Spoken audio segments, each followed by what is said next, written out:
Boa noite, pessoal, tudo bom?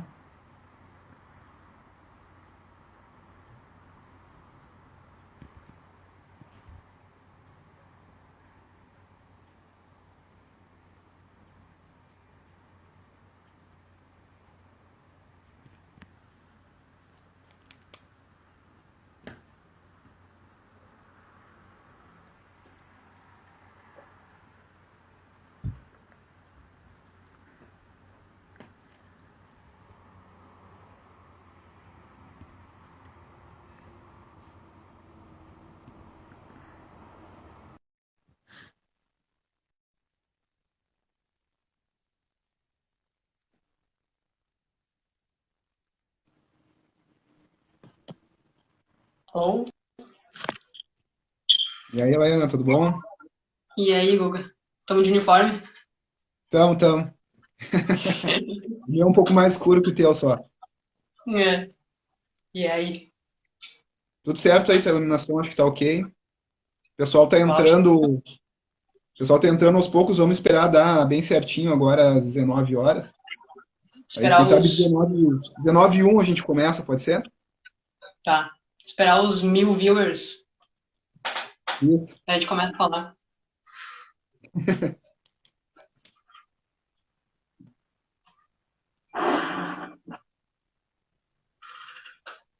Pessoal que tá entrando aí, tá tudo certo com o som? Se tiver tudo ok, botem um joinha aí.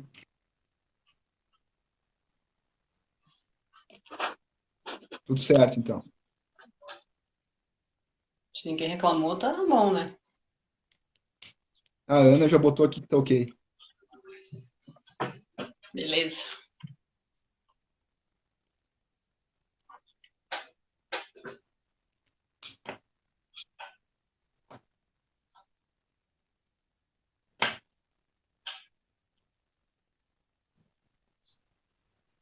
Tô acompanhando aqui, Laiana, no computador aqui.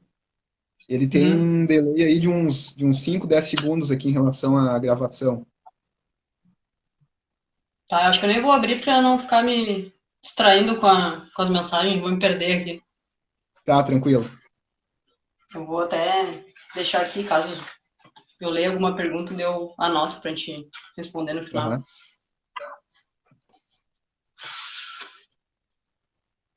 No meu aqui deu 19, mais um minutinho aí a gente inicia, certo?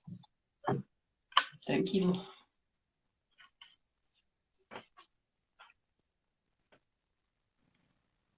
A Fê botou que eu tô tomando suco de uva. Isso aí.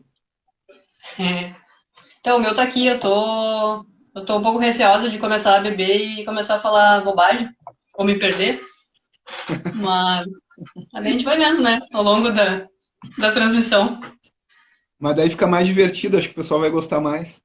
Vai ter que mudar, como é que é, a classificação etária Né? da live, só para maiores. Qualquer coisa a gente pode deletar a qualquer momento aqui a apresentação da Matrix.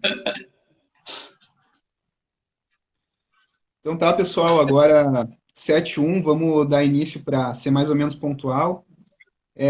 Queria agradecer o convite à Kriegs, né, a toda a diretoria. Acredito que assim como a Laiana, é sempre um prazer poder falar sobre o nosso trabalho, e divulgar um pouco mais o que que a gente faz no laboratório de genética forense. E é muito bacana participar desse projeto, esse projeto que iniciou com a apresentação da primeira live na segunda-feira passada, com a Ana Carolina Albert e com o Lucas Toniolo, falando um pouco sobre a carreira, um pouco sobre a perícia criminal. E não que a gente não vá falar sobre isso hoje a live é um pouco mais específica sobre a abordagem da genética forense nos crimes sexuais, mas claro que a gente também vai falar um pouco sobre a nossa carreira, como é que é um pouco esse direcionamento da carreira do perito criminal para a área de laboratório.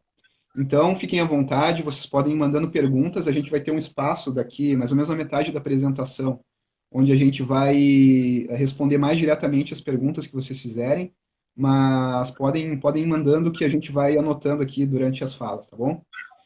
Então, primeiramente, conversando com a Laiana, a gente achou interessante, né, falar um pouco sobre como é que foi a nossa escolha, assim como fez o Lucas e a Ana na live passada, para ir para a carreira de perito criminal, né? Então, bom, vou começar falando sobre a minha escolha, né? Eu entrei na biologia, sou biólogo, tenho bacharel em ciências biológicas pela URGS. Entrei na biologia primeiro querendo ser biólogo marinho, né? E aí, no meio do curso, vendo algumas palestras também de gente do GP, um pouco sobre perícia criminal, eu gostei muito da área. E ainda antes de entrar na biologia, eu sempre tive uma vontade assim de trabalhar com alguma coisa que me instigasse, né? Que eu pudesse descobrir alguma coisa. Tanto que antes de ser biólogo eu queria ser mineiro, porque eu queria achar ouro, né? Então achei que era uma profissão que dava futuro e tal, dava dinheiro. E aí depois, claro, a gente vai descobrindo que a realidade é um pouco mais difícil, né? Então, depois entrando na biologia, vendo essas palestras, eu fui me direcionando para a área da genética, e na área da genética, a gente, só de fazer as genotipagens em gel e descobrir os perfis genéticos, né, já era alguma coisa muito, muito bacana, assim, que me chamava a atenção. Então fiquei sabendo do concurso do GP, comecei a estudar no último ano de faculdade, e aí uma matéria, que nem eu digo, assim, fica muito fresquinha ainda, né, enquanto tu tá na faculdade, depois que a gente sai, fica aí 5, 10 anos fora da faculdade, é mais difícil de a gente relembrar se não está estudando. Então, passei no ano que eu estava me formando, aí tive a oportunidade de sair da faculdade formado e entrar no IGP. Então, fiz concurso em 2008 e entrei em 2009. E aí estou desde 2009, né, na mesma divisão de genética forense. Acho que tanto eu como a Laiana, nós entramos muito novos nela, a gente entrou com 21, acho, 21 para 22. E a nossa carreira se confunde com a carreira no IGP, né? Gosto muito do que faço e, enfim, pude trabalhar numa área onde a gente fica descobrindo coisas todos os dias, né? Queria saber um pouco de ti, Lai, como é que foi a tua escolha, assim, dentro da biomedicina? Acho que provavelmente eu vou divergir um pouco de ti, assim, porque, primeiramente, eu sou biomédica, né? Eu me formei em 2008 na fundação. E, na verdade, a perícia criminal, assim, eu sempre achei muito interessante, assim, mas eu nunca tinha nem cogitado fazer. Gente, só um pouquinho que eu preciso abrir a porta pro meu gato, é importante. Vai, bate. Desculpa, gente. Então, eu nunca tinha gostado, assim, de trabalhar com isso. Achava a área interessante. Mas, na verdade, eu acho que eu nunca tinha gostado de trabalhar com isso, porque, na verdade, eu não me sentia capaz, assim, eu não me sentia que eu tinha perfil para isso, assim. Acho que justamente porque quando a gente imagina um perito criminal, a gente imagina alguém trabalhando em local de crime, com coisas muito, muito mais pesadas do que é a nossa realidade hoje no laboratório. Claro que a gente tem toda essa carga mental, mas ela é, de fato, menor. E então eu não cogitava, assim, não era algo que era minha meta, assim, nem nada do tipo. Mas daí em 2008, que também foi o ano que eu me formei, saiu o edital. E aí no nosso edital ele tinha essa opção que era para perito químico forense na época, depois o nome do cargo ele se modificou, mas enfim, era um cargo para trabalhar especificamente no laboratório, mais especificamente ainda no DNA. E aí eu vi que talvez fosse uma oportunidade, assim, até porque a outra oportunidade seria me formar e ser uma biomédica desempregada, né? Então eu encarei o concurso, assim, e a possibilidade de uma carreira que de fato é super interessante como uma última cartada, assim, que no caso era a primeira, mas enfim. E, e eu estudei muito, assim, eu me envolvi muito com todo o conteúdo do edital, assim, e eu sabia que por eu não ter esse histórico de trabalhar com biologia molecular, eu sabia que eu estava muito atrás de outros candidatos. Então, tipo, o Guga, por exemplo, era um cara que estava trabalhando com biologia molecular durante toda a formação dele, né? E eu não fiz isso durante a minha faculdade. Então, eu sabia que eu estava saindo um pouco atrás, assim, dos outros candidatos. Então, eu tive que correr um pouquinho mais atrás do prejuízo, assim, mas acho que valeu a pena, assim, né? Hoje eu como Guga, eu tô há quase 10 anos no laboratório. Desde então eu tô no DNA e eu acho uma profissão muito gratificante, assim. E acho que não pretendo sair tão cedo nem do laboratório, nem do IGP. Uma coisa que a Laiana comentou, que eu acho que vale a pena a gente comentar aqui em relação ao concurso, A gente teve, desde 2008, né, apenas dois concursos, esse em que eu e a Laiana entramos, no qual teve três chamadas, pelo menos, e aí, para a parte de laboratório, né, nós tivemos duas vagas para perito químico forense da área de biologia, que acabaram se transformando depois, acho que em 8 vagas, né, e aí, com a renovação do concurso, a gente conseguiu agregar mais colegas na área de DNA. Nesse concurso para químico forense biologia, que era bem direcionado, podiam concorrer biólogos, biomédicos e farmacêuticos, né? E para o outro cargo, que era perito químico forense, área química, podiam concorrer químicos ou farmacêuticos, né? Então, por exemplo, existem algumas perguntas assim, e por que engenheiro químico, né, não podia concorrer, por exemplo? Ou daqui a pouco, por que alguém que não faz biotecnologia não pode concorrer, né? Então, algumas vezes, pessoal, quando esses editais são lançados, é possível que através do conselho de classe, né, vocês possam recorrer justamente buscando, né, uma participação naquele edital, né, defendendo a sua profissão, né? Então, claro, desde que seja um curso de nível superior, reconhecido pelo MEC, né, e se agregue ali ao conteúdo do edital, eu acho que é possível pleitear né, participar dessas vagas também. Então, foram duas vagas para perito químico forense química, e diferentemente desse concurso de 2008, o último concurso, que foi agora em 2017, ele já teve um enfoque totalmente diferente, né? Então, com a alteração na lei do IGP, na lei de cargos em 2014, agora os cargos do IGP são mais ou menos divididos, as áreas do IGP, os cargos são divididos em áreas, né? Então, por exemplo, na área 11, nós temos biomedicina, farmácia e biologia, e para esse concurso de 2017 nós tivemos 4 vagas, né, ao todo. E para a área 10, que é química, engenharia química, agora existe a previsão de engenheiro químico na lei, né, nós tivemos 3 vagas. Então, essas são as vagas que são mais comumente ocupadas pelo pessoal do laboratório, seja na área de toxicologia forense, química forense ou de DNA. Né?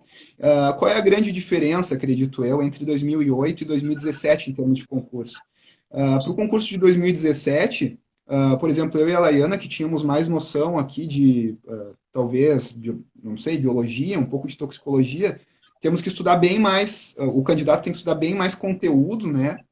Às vezes conteúdos que ele nunca viu na faculdade, para ele estar preparado para uma prova. A gente até pode ver pelas notas, né, que o concurso está bem mais disputado agora. Em todos os estados, os pontos de corte têm ficado mais altos, e a quantidade de conteúdo a ser estudado é bem maior. Então fica a dica aí para quem quiser entrar na área de biologia forense ou de toxicologia forense, química forense, desde muito tempo antes do edital já comecem a estudar conteúdos de outras áreas, né? É possível que os próximos editais também contemplem conteúdos diversos, né? Então, como a preparação hoje em dia exige muitos anos de concurso, né? O pessoal que está passando normalmente são pessoas que estão há muito tempo na carreira aí de estudar para concurso, vale a pena essa preparação antecipada. Eu fico Passando. pensando, desculpa, eu Pode fico falar. pensando que atualmente, assim, eu não sei se aconteceu isso contigo, assim, mas começar a estudar depois de ser lançado um edital hoje em dia é completamente inviável, né? Primeiro porque a concorrência, ela tá muito alta e tem candidatos de fato que estão estudando há muito tempo, né? Então acho que como tu disse, o estudo para entrar hoje em dia numa carreira de perito criminal, ele tem que ser ao longo do tempo, assim mesmo. Mas era só isso Isso. comentar. Bom, passando aqui para o próximo tópico, né? Eu queria só dar uma breve introduzida ao que é o Laboratório de Genética Forense, né? A divisão de genética forense da qual nós participamos, da qual nós fazemos parte do GP, e um pouco do que a gente faz, antes de entrar no tópico de crimes sexuais propriamente ditos. Bom, a divisão de genética forense, o pessoal conhece mais como laboratório de DNA, assim, tanto no GP quanto fora. É um laboratório que tem mais de 20 anos de história, né, de experiência. Começou como um laboratório que fazia mais testes sorológicos, testes de colorimetria, testes imunológicos, e desde 97, mais ou menos 98, com a ajuda do Hospital de Clínicas e da URGS, a gente começou a desenvolver algumas análises de DNA no laboratório. Na época eram muito poucos, eram 2, 3 peritos, né? Hoje em dia nós estamos em 13 peritos na divisão, e ao longo desse tempo também o laboratório foi ganhando equipamentos adquiridos tanto pelo IGP quanto pela Senasp, que de forma geral tem uma grande participação na estruturação dos laboratórios de todo o Brasil. E, e hoje em dia nós fazemos casos envolvendo qualquer tipo de material biológico, né?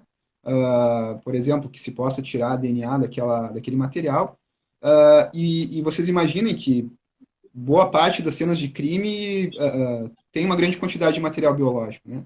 Então, por esse motivo, o número de requisições de análise de DNA e de pesquisa de sangue, de sêmen humano, é um crescente, assim, na história do laboratório, né? Hoje em dia, a cada 8 meses, nós fazemos aproximadamente 1.000 casos são abertos de DNA, né? Então, claro que isso fica muito acima da nossa capacidade de processamento, mas aos poucos, com a automação, a gente está tentando baixar essa demanda, né? Então, nós podemos, por exemplo, atuamos em casos de homicídio, de crimes sexuais, casos de paternidade criminal, aborto, casos de incesto, né? Casos de identificação humana, então a genética forense é uma das maneiras, dos métodos primários de identificação humana, junto com a papiloscopia e a odontologia forense. E dessa forma, né, são muito abrangentes as quantidades de análises que a gente pode auxiliar, tanto o inquérito policial quanto o processo judiciário. Não sei se tem alguma coisa a agregar, Laiana, nessa parte aqui. Ah, eu acho que não, eu acho que tá bem explicado o que que a gente faz no laboratório. Eu acho que a gente tem bastante coisa para falar, né? Então acho que é melhor. Uhum. Tá. Bom, Acho que a gente a pode. escolha a escolha dos crimes sexuais como tema para essa nossa live é justamente porque dentro desse universo que eu falei para vocês, de quantidade de casos a ser analisados, os crimes sexuais são os que têm maior número de requisições, né? Então, aproximadamente 40% do que a gente analisa hoje, do que entra no laboratório, são casos de crimes sexuais. Nesse sentido, a gente, mesmo assim, mesmo sendo a maior demanda da nossa divisão, isso fica muito aquém do que de fato acontece, tanto no Rio Grande do Sul quanto no Brasil, né, em termos de análise de agressão sexual. Por exemplo, a gente tem, mais ou menos por ano no Rio Grande do Sul, cerca de 4.000 casos de boletins de ocorrência registrados de agressão sexual, né? Depois a Laiana vai falar um pouco mais sobre a subnotificação que acontece nos casos de agressão sexual, mas, por exemplo, a gente trabalha por ano, né, com cerca de 700 casos. 700 casos chegam até o DNA desses 4.000 que são registrados para a gente fazer análise. E desses 700, cerca de 200, 250 por ano, a gente acaba conseguindo analisar e concluir. Ou seja, isso dá mais ou menos, no máximo, 1% do número de agressões sexuais estimada, considerando também essa coisa da subnotificação. Por isso a escolha do tema, por isso depois a maioria das vítimas tem até 13 anos, né? Então é algo que mexe bastante com a gente, e aí depois a gente vai conversar um pouco mais sobre isso. Acho que é um pouco a hora de falar um pouco sobre essa caracterização, Ayana, das agressões Tá. sexuais. Assim. Eu acho que quando a gente fala de agressão sexual, a gente tem que ter em mente algumas coisas, assim, do porquê que é importante a gente combater ela e como a gente, como segurança pública e como peritos do laboratório, a gente pode atuar. Primeiro que o Guga falou, a subnotificação ela é uma realidade, não só no nosso país, mas como no mundo. Se estima que aproximadamente 90% dos casos que acontecem não são registrados BOs. Então a gente tem um universo de vítimas que por diversos motivos elas não vão até a delegacia para registrar sua ocorrência. Como exemplo, a gente pode dar o fato da vítima não confiar na justiça, ela achar que ela vai só perder o tempo dela lá indo fazer um BO.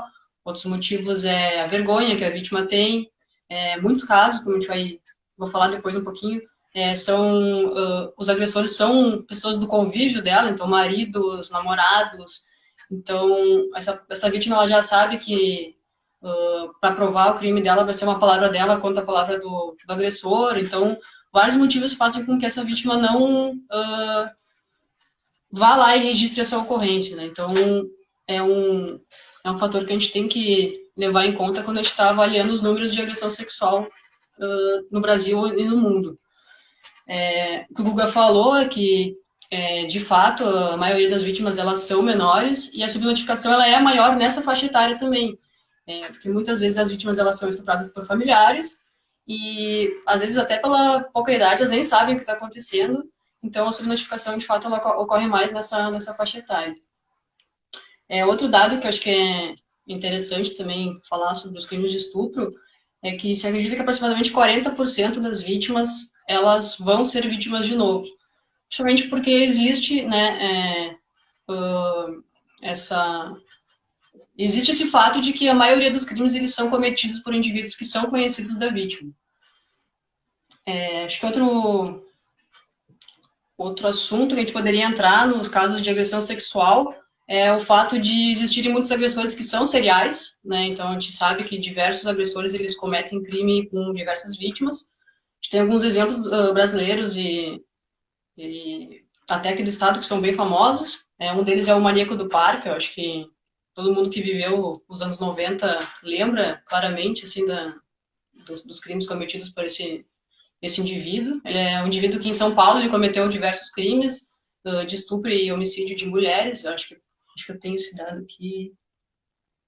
Ele matou pelo menos 6 mulheres e tentou assassinar outras 9 em São Paulo. Então foi um crime que ele ficou bastante marcado assim na nossa memória e mostra então que de fato alguns estupradores eles cometem os crimes em série. Aqui no Rio Grande do Sul a gente tem um caso que até foi trabalhado no laboratório, que é do Ivan Motter, que é um indivíduo que recentemente ele foi condenado. Ele foi reconhecido por 19 vítimas, ele atuava ali na Serra, ele ficou conhecido como o louco da moto, porque ele abordava as vítimas de moto e levava elas para um lugar ermo, e lá ele cometia o estupro. Então, mais um exemplo de que como é importante a nossa atuação como laboratório de DNA nesses casos. E outra informação importante em relação aos crimes de agressores seriais é que, eu não falei antes, mas eu fiz mestrado em biologia celular e molecular ali pela PUC, e eu trabalhei especificamente com casos de agressão sexual do laboratório. E no meu mestrado eu pude identificar que 50% dos nossos casos em que tinha um agressor que foi identificado por DNA, esse agressor ele também tinha cometido o crime com outras vítimas. Então, mostrando como é importante o DNA nesses casos. E outra coisa que eu já falei brevemente é que a maioria dos crimes eles são cometidos, então, por indivíduos que são conhecidos da vítima. Aproximadamente 60% dos crimes eles são cometidos por indivíduos que são do convívio dela. Contrariando, então, aquele senso comum que a gente tem, que normalmente o estupro acontece no lugar ermo, que a vítima se expôs ao perigo. Na verdade, o perigo normalmente está dentro de casa. Isso, exatamente. Essa ideia de que os crimes sexuais eles acontecem na rua, claro, parte muito também da insegurança, né, que é para a mulher andar na rua, por exemplo, ou seja, num local isolado, mesmo durante o dia ou durante a noite em qualquer lugar, né? Mas grande parte das agressões, pelo menos das notificadas, né, que ainda são a maioria dentro do nosso universo, né, mas que são muito mais se a gente for considerar também as não notificadas, são essas que acontecem dentro de casa, né, e aí normalmente elas são notificadas ou depois de muitos anos, quando a vítima já cresceu, ou ainda quando a mãe descobriu, né, ou daqui a pouco um vizinho descobriu, acabou notificando, né. Quando gera Então, gravidez, né? quando gera gravidez, exatamente. Então, a gente tem inúmeros casos onde a gente tem 12, crianças com 12 anos, 13 anos engravidando de um estupro, né?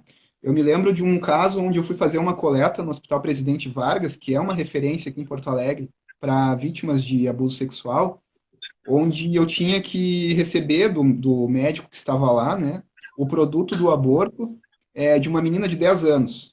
Foi a primeira menstruação dela, ela foi estuprada por um vizinho, engravidou, né, e era uma criancinha que, enfim, não tinha nenhum corpo formado de uma adolescente, né, e se a gente vai pegar as estatísticas, a gente vê que mais de 50% dos casos, ou seja, a maioria dos casos, são vítimas até 13 anos. Então, de fato, são crianças que recém estão tendo a sua formação corporal, né? E que também são as vítimas que têm menor condição de reconhecer o que está acontecendo, né? E de fazer de notificar essas autoridades, até porque são coagidas moralmente, às vezes fisicamente, dependem daquele protetor, né, seja o pai, o irmão, enfim, por questões financeiras, de moradia também. Então, são condições que favorecem justamente a subnotificação desse grupo. O nosso roteiro tava para tu falar um pouquinho das etapas de análise dos nossos casos. Acho que a gente dá pra focar acho que em agressão sexual, né? Tranquilo, não, vou entrar nisso, estou só anotando a pergunta aqui. Todo mundo que mandou pergunta, pessoal, está anotando aqui, a gente vai ter uma parte onde a gente vai tratar só das perguntas, tá? Bom, entrando um pouco nas tarefas propriamente ditas, eu vejo que tem muita gente que trabalha em laboratório, ou já trabalhou, né, ou tem interesse na área de laboratório. Então, a gente vai falar um pouco sobre como é que é a nossa rotina, até para quem tem interesse daqui a pouco em fazer concurso na área, ver se identificam ou não um pouco da rotina dos casos de laboratório de DNA. Bom, o que acontece na nossa rotina é mais ou menos o que acontece na rotina de todos os laboratórios de genética forense, né? Às vezes de uma maneira um pouco diferente, mas, por exemplo, no laboratório do Rio Grande do Sul, a gente integra tanto tarefas de laboratórios de biologia forense, que são os exames de triagem, os testes presuntivos, né, que antecedem o exame de DNA, quanto os exames de genética forense. Então, existem laboratórios que dividem isso entre os laboratórios aí dos órgãos criminais em dois laboratórios distintos, às vezes até fisicamente distantes, né? A gente recebe, por exemplo, muitos swabs vaginais, swabs coletados da região anal, oral para amostra de referência, ou mesmo porque houve sexo oral durante a agressão sexual, swabs mamilares, por exemplo, e esses swabs que são colhidos normalmente pelo médico legista, algumas vezes pelo técnico em perícias, a gente no laboratório trata eles diretamente para análise de DNA. A gente, muito tempo atrás, optou por não fazer os testes presuntivos neles, justamente para preservar esse material que é normalmente muito escasso, né? E muito raro de se. Normalmente, um erro de amostra ali é algo que a gente perde o vestígio, né? Então, a gente considera uma amostra muito, muito rara, né? E dessa forma trata ela direto para análise de DNA. Acaba saindo mais caro dentro da rotina, mas a gente vê que tem melhores resultados dessa forma.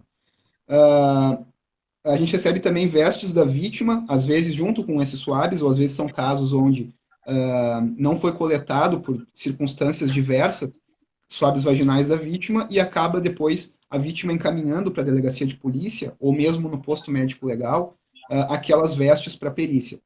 Essas vestes, sim, a gente faz uma pesquisa de sêmen, normalmente com luz forense, né?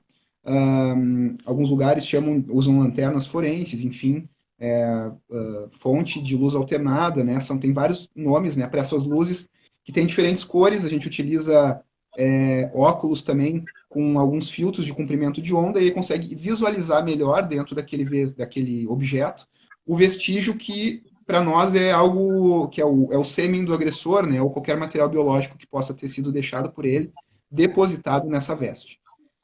Quando a gente tem um resultado positivo nessa veste, a gente extrai esse material, confirma se é sêmen humano, né? Muitas vezes não é, às vezes é saliva, às vezes é secreção vaginal da vítima. E ao confirmar esse material, a gente faz a extração de DNA desse vestígio, depois faz a quantificação desse material para ver qual é a proporção entre material masculino, ou mesmo se tem material masculino em quantidade suficiente para análise. E aí depois faz a PCR, né, que é a amplificação de milhares de alvos, né, dentro do DNA desse vestígio, do agressor, para poder caracterizar o perfil genético na genotipagem e poder verificar se esse perfil genético bate com o perfil genético de um suspeito que foi encaminhado, ou ainda para ser inserido no banco de perfis genéticos, que depois a Laiana vai explicar um pouco melhor. Então, sinteticamente, essas são as etapas que nós fazemos, e vocês podem ter visto, são várias etapas. Então, as análises de DNA em si, elas têm várias etapas, né? Às vezes, um caso de DNA ele demora mais tempo. É um caso que normalmente é um caso caro, né? Os kits utilizados, os insumos utilizados por nós são kits internacionais, são kits caros, mas que normalmente trazem um resultado muito interessante. É um resultado que dá autoria, né? Então, é uma perícia, a perícia genética, ela vincula agressores a um local de crime. E se a gente tem, por exemplo, uma calcinha infantil, onde a gente tem sêmen masculino e a gente tem perfil genético desse sêmen, ela é uma prova extremamente robusta no Poder Judiciário, né? Então, a gente tem que dar valor também para essa prova dentro do processo judiciário, assim como todas as outras provas geradas pelo Instituto Geral de Perícia. Eu acho que eu vou aproveitar para responder uma das perguntas ali, que alguém perguntou se a gente faz extração diferencial. A Mara já respondeu ali, a Mara é nossa colega, beijo, Mara. Que a gente faz, sim, mas isso varia muito de acordo com a qualidade da amostra que a gente recebe, assim, porque o sucesso primeiro eu vou explicar para o pessoal o que é uma extração diferencial, para quem não é da área. Quando chega uma amostra para DNA que seja proveniente de agressão sexual, a gente tem duas opções. Ou fazer uma extração direta, que seria, então, uma extração de todas as células que estão contidas naquele material. Então, ou seja, se tiver sêmen, vai ser extraído. Se tiver célula epitelial, vai ser extraído. Enfim, todas as células que estão naquela amostra, elas são extraídas. E, normalmente, nos suaves vaginais ou anais coletados das vítimas, tem muito material da vítima naquele material, naquela amostra. Então, a outra opção que a gente tem é fazer extração diferencial, que é uma extração que a gente, por causa da diferença de características da membrana de uma célula epitelial e da membrana de um espermatozoide, a gente consegue separar essas células para conseguir um perfil do agressor. Só que muitos dos nossos casos, até depois eu vou falar sobre isso, se der tempo, eles são negativos, ou seja, eles não apresentam espermatozoides nas amostras. Então, normalmente, quando o caso ele é negativo, a gente faz extração direta com todos os tipos celulares para tentar conseguir obter as células epiteliais desse agressor, né, caso ele não tenha ejaculado. Mas quando os materiais eles são positivos para o espermatozoide, ou sêmen, né, no caso de vestes, a gente parte então para uma extração diferencial.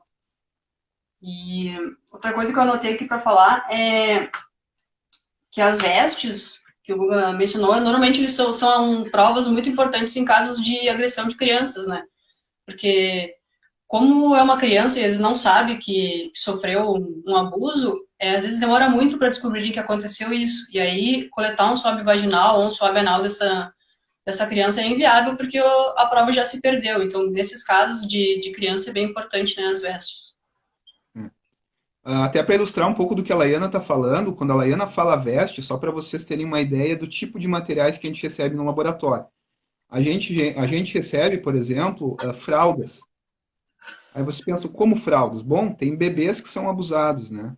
Então, às vezes até o próprio bebê, decorrente da agressão sexual, morre, né? Pelo próprio trauma genital, acaba sendo algumas vezes um trauma muito grande. E a gente recebe fraldas com sangue, fraldas com fezes e sêmen.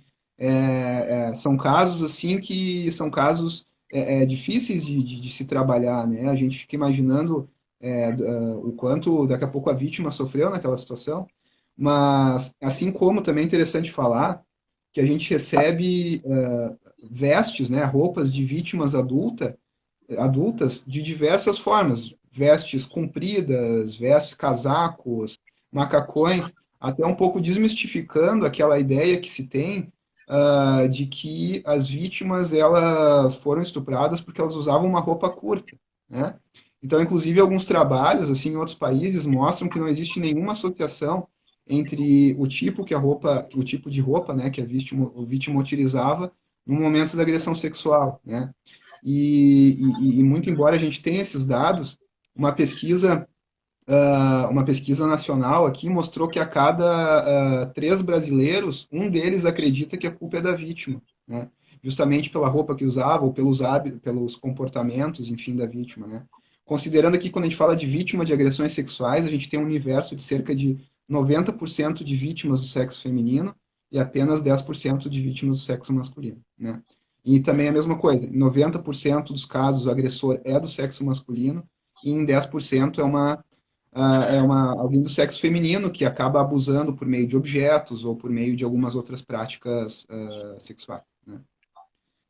Só para fazer um gancho com o que a Laiana falou ali, teve uma pergunta que era se a extração de DNA no lab está automatizada, né? Bom, a extração no laboratório está cada vez mais automatizada. Desde 2014, nossos peritos têm buscado a automação dos processos, né? Primeiramente, foi feito projetos estaduais, no qual o Estado do Rio Grande do Sul fomentou a aquisição de diversos aparelhos, como robôs pipetadores automáticos, robôs que fazem extração por bits magnéticas, né? E sequenciadores mais modernos. Então, inicialmente, a gente teve um investimento bastante grande do Estado do Rio Grande do Sul, e posteriormente a gente teve um investimento, sobretudo nos últimos 2 anos, muito grande da Senasp, né, a Secretaria Nacional de Segurança Pública, vinculada ao Ministério da Justiça, que nos deu mais de 3 milhões, né, em investimentos em equipamentos. Inclusive, o Rio Grande do Sul, o Instituto Geral de Perícias, é um dos estados que tem aí um robô que faz tração automática diferencial, né?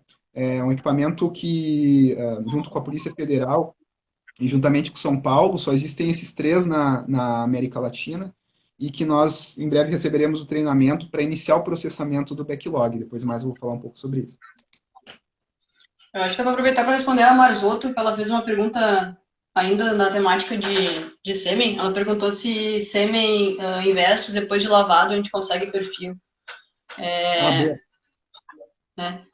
Na verdade, a gente fez até um teste caseiro para tentar responder isso, porque a gente recebeu isso como quesito faz tempo, mas a gente recebeu como quesito isso.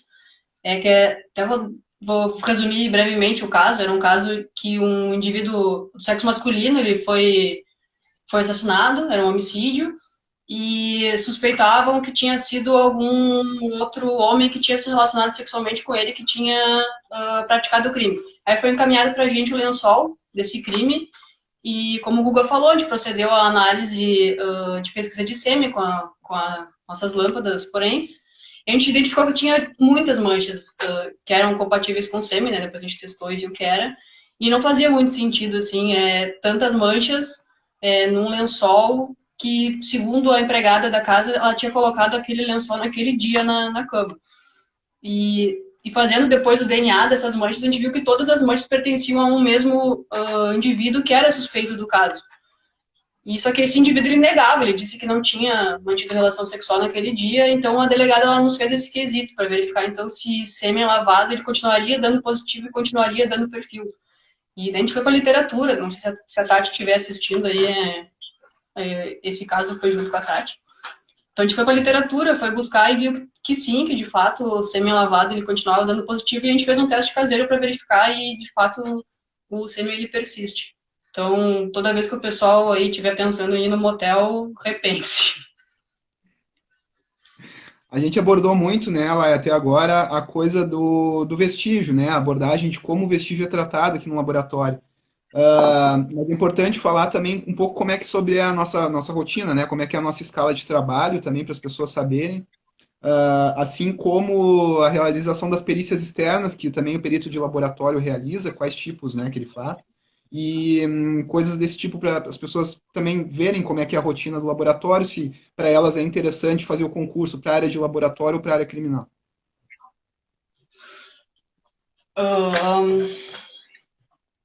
Fala da atuação externa? Isso. Tá. Vou passar brevemente pelas outras atribuições, assim, falar mais especificamente sobre agressão sexual. É menos comum, assim, mas a gente faz também perícias externas para fazer a pesquisa de sêmen. A gente tem lanternas portáteis, então, que a gente consegue levar nos locais de crime para verificar se tem a presença de sêmen ou não. É uma perícia bastante solicitada em casos em que a agressão ela ocorreu em carros. Então, em relação à agressão sexual, em termos de vestígio, normalmente é esse tipo de perícia que a gente faz. Mas uma atribuição que a gente tem, que é bastante importante quando a gente fala de agressão sexual, é a coleta de referência de indivíduos suspeitos ou condenados. Porque uma análise de DNA ela tem duas opções. Ou a gente vai fazer uma comparação direta, ou seja, a polícia identificou um suspeito para aquele caso, a gente vai coletar a referência desse indivíduo para fazer o confronto com aquela amostra. Ou, atualmente, a gente possui uma lei que permite, então, que a gente colete DNA de indivíduos condenados por crimes hediondos e com violência grave contra a pessoa. Então, essa lei permite que a gente faça essa coleta de indivíduos condenados e insira esses perfis num banco de DNA que cruza, então, os perfis obtidos de vestígios de diversos crimes com a coleta, o perfil desses indivíduos condenados. Essas coletas elas estão sendo feitas por uma equipe do laboratório. A equipe se desloca até os presídios e faz a coleta de todos os indivíduos que são condenados e que se enquadram na lei. E essa coleta de referência também a gente costuma fazer no laboratório, que é o mais comum, os suspeitos eles vêm para o laboratório para fazer a coleta, mas ela pode ser feita também em caso de busca e apreensão. Acho que o Guga depois pode contar alguma experiência dele de busca e apreensão. E também pode ser feita em hospitais também. Na verdade, é menos comum, mas a gente também faz coleta de suspeitos em hospitais. Eu falo do Cold agora, tu acha? Não, só queria fazer um gancho aí na tua fala. Em relação à coleta de condenados, é importante a gente mencionar aqui a contribuição dos colegas do interior, né, os colegas peritos criminais do interior do GP.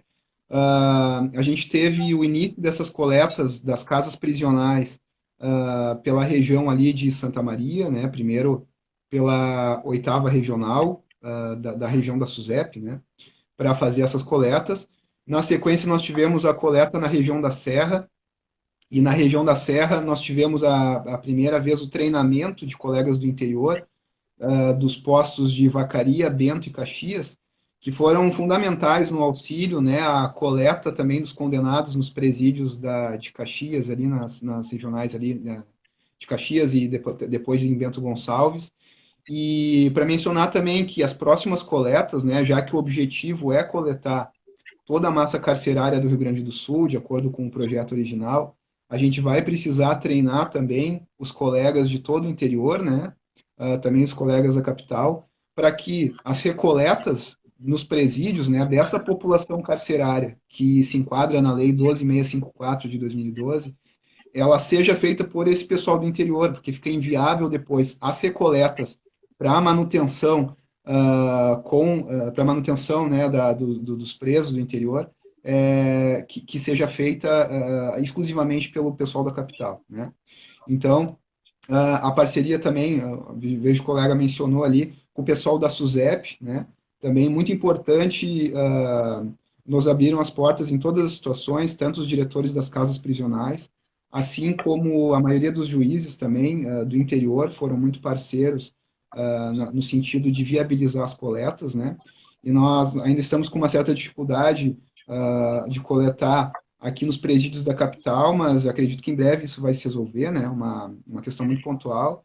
E é um projeto, né? Falando já, fazendo um gancho aqui com esse projeto, ele é um dos projetos que estava dentro dos projetos dos 100 dias, né? Do atual governo federal, que é viabilizar os laboratórios de genética forense, os órgãos de perícia criminal, para que façam a coleta de toda a população carcerária condenada, né, por crimes hediondos, como a Laiana falou, de grave violência, para que se abasteça o banco de perfis genéticos, né? Esse banco de perfis genéticos, depois acho que tu vai falar um pouco, né, Laiana, sobre o banco de perfis genéticos. Falo, posso falar. Tá. Ele é abastecido tanto com vestígios como perfis de condenados, né? E a gente tem aqui no Rio Grande do Sul cerca de 20 mil, 17 a 20 mil condenados que se enquadram na lei, desses crimes hediondos, o que de um universo de 45 mil, 50 mil condenados, né? Então, 50 mil pessoas que estão presas. Então, a ideia é abastecer o Banco Gaúcho, inclusive para verificar se houve alguns crimes onde essas pessoas estão presas por crimes que elas não cometeram, né? Ou ainda verificar se existem crimes em aberto, crimes que foram arquivados ou que ainda não foram processados, em que há uma reincidência desse agressor. Como a Laiana falou previamente, né, os crimes de agressão sexual são crimes de alta reincidência, talvez os que têm maior reincidência. Então, justamente nesse sentido, existe um outro projeto que nós estamos tocando no laboratório, que é o processamento do backlog de crimes sexuais, né? O que é um backlog? São aqueles vestígios, já respondendo a uma pergunta de uma colega aqui, a colega tinha perguntado, deixa eu ver aqui, dos casos notificados, né, de agressão sexual, por que não se chega na análise, por que esses não chegam à análise, se o caso foi resolvido antes de alguma outra forma. Desses casos que são notificados e que chegam até o IGP, a gente sempre dá preferência por processar primeiramente aqueles casos que têm um suspeito. Ou seja, normalmente alguém já está preso em virtude daquele crime e normalmente é em função de uma prova testemunhal. Acontece que a prova testemunhal em crimes sexuais é extremamente falha, por diversos mecanismos, né? Tanto mecanismos da investigação, no qual algumas delegacias ainda mostram, né, para a vítima um retrato do suspeito, e ela tem que reconhecer se é aquele indivíduo, aquele mecanismo chamado de show-up, né? Ao contrário daquele chamado de line-up, que é tu colocar os indivíduos em ordem e dentro, normalmente os mais parecidos possíveis, para que a vítima dentro daquele universo identifique, né, aquele indivíduo. Só que as falsas memórias e diversos outros fatores acabam com que a vítima, em função até às vezes da forte emoção do momento, acaba identificando erroneamente aquele indivíduo. Então, não raro, até a Laiana depois pode falar alguma coisa, a gente está analisando casos onde os indivíduos estão presos há alguns anos ou alguns meses por crimes que eles não cometeram, né? Então, nesse sentido, também batendo um pouco na tecla da autonomia da perícia, é extremamente fundamental a autonomia da perícia no sentido de levar para o outro lado da investigação, por meio da produção de provas isentas, né, e imparciais, uma informação que mostra que aquele indivíduo que, por diversos motivos, a vítima reconheceu, não é o indivíduo que agrediu a vítima, né? Então, isso é bem comum e o banco de perfis genéticos vem para justamente tentar ajudar nesses casos onde há uma prisão errada por muitos anos, né? E nós também estamos processando esses vestígios, nós estamos com aproximadamente 6 mil vestígios de crimes sexuais a processar, aproximadamente 3 mil referências, né, de agressores e de vítimas, o que equivale a mais ou menos 4 mil casos de crimes sexuais que nós estão aguardando análise em virtude de nós termos começado o processamento por casos com suspeito. A maioria dos casos que vêm até nós ainda são casos sem suspeito e que estão aguardando análise via automação.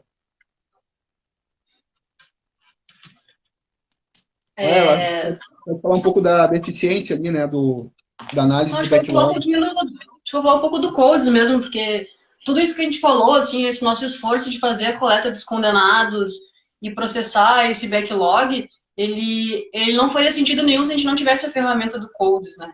E que nada mais é do que um software. Com essa lei que eu já mencionei anteriormente, então é legal no Brasil fazer esse tipo de comparação. E, como eu disse, ele não é nada além de um software, assim, é um software que a gente insere os perfis genéticos obtidos de vítimas, né, ou de qualquer outro tipo de local de crime. Então, atualmente a gente tem bastante vestígios que são, por exemplo, de roubo a banco. Então, todos esses vestígios, eles são inseridos nesse banco e em uma outra categoria é inserido, então, os perfis dos condenados e o CODES, ele então nos permite que a gente faça esse confronto, né.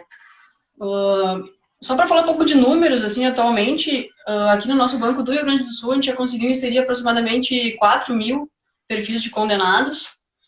E no Brasil esse número é de mais de 50 mil. Então, mais de 50 mil condenados, eles estão com seus perfis inseridos nos bancos de perfis.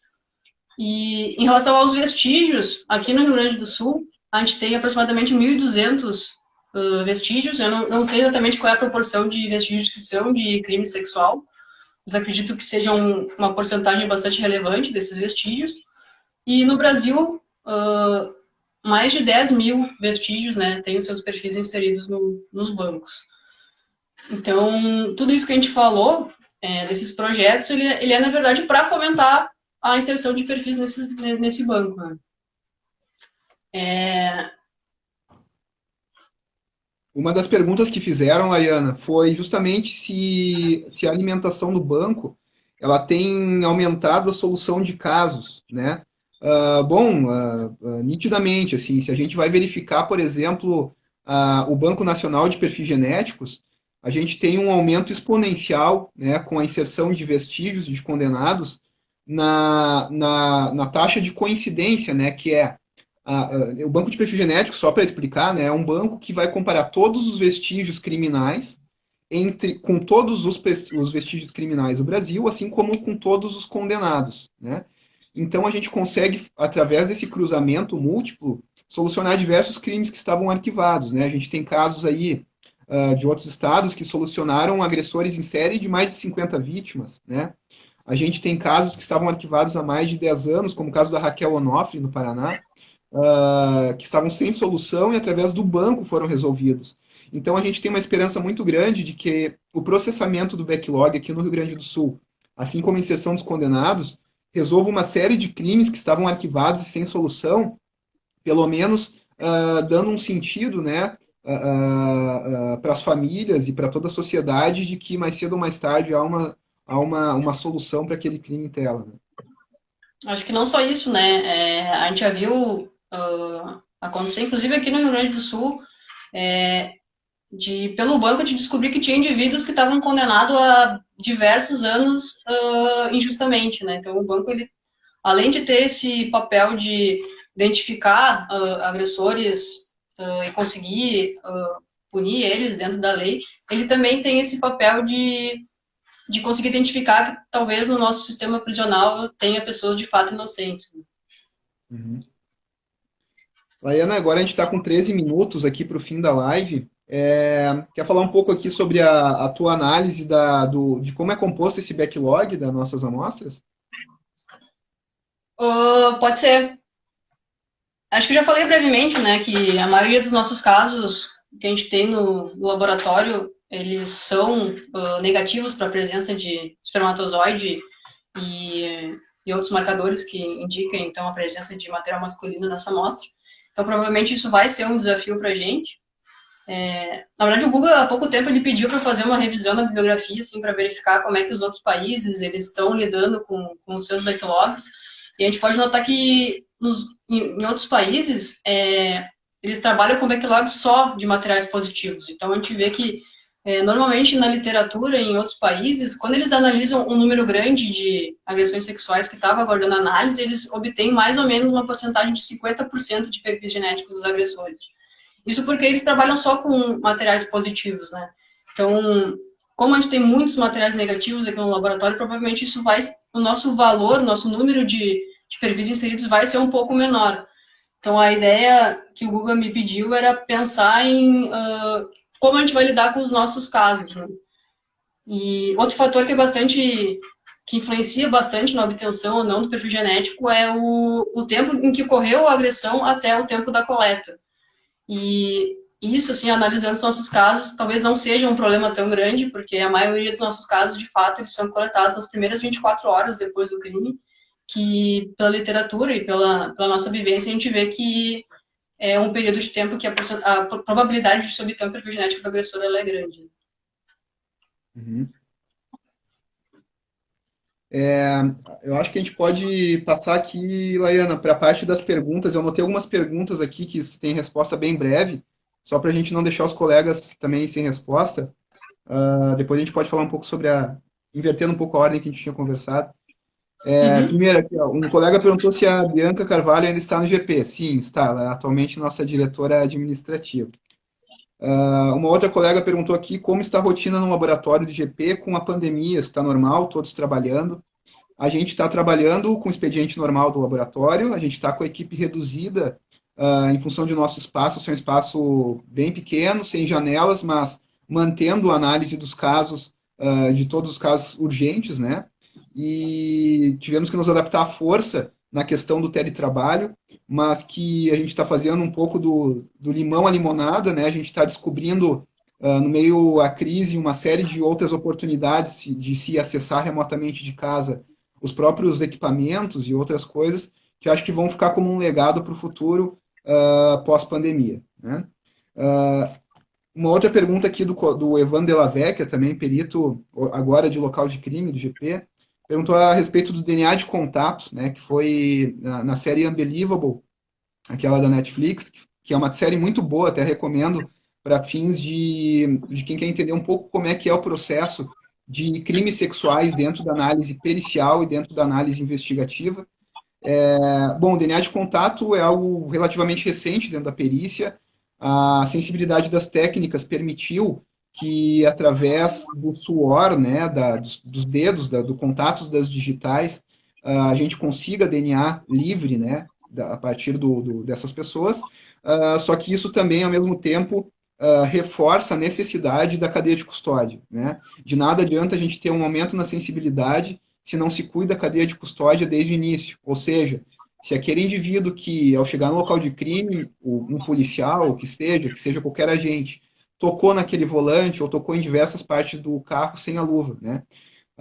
Isso possivelmente possa virar depois um perfil genético de uma outra pessoa no local de crime. Tá?